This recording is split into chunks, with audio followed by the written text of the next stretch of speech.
বন্ধুরা, দেখো কত সুন্দর কাঁচা মিষ্টি আম হয়েছে আমাদের বাড়ির গাছে।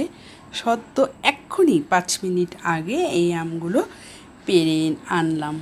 দেখতে পাচ্ছ যেমন গন্ধ তেমন স্বাদে ভরপুর এই কাঁচা মিষ্টি আম। বুঝলে বন্ধুরা, কাটার পর এতটা সুন্দর খেতে লাগে কি বলবো, তোমরা না খেলে কেউ বুঝতে পারবে না এই কাঁচা মিষ্টি আমের স্বাদ কতটা। জানো বন্ধুরা, এই কাঁচা মিষ্টি আম দিয়ে আম মাখা, আমের চাটনি, আমের টক, আমের অম্বল অনেক রকমের রেসিপি তৈরি করা যায় বন্ধুরা।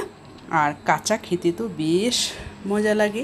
আর এই গরমের মধ্যে তোমরা কে কে এই কাঁচা আম খেতে খুব ভালোবাসো? দেখতে পাচ্ছ আমের সাইজটা কত বড় রয়েছে, এতটাই বড়। আর আষাঢ় মাসের দিকে এই আমের সাইজটা আরও 3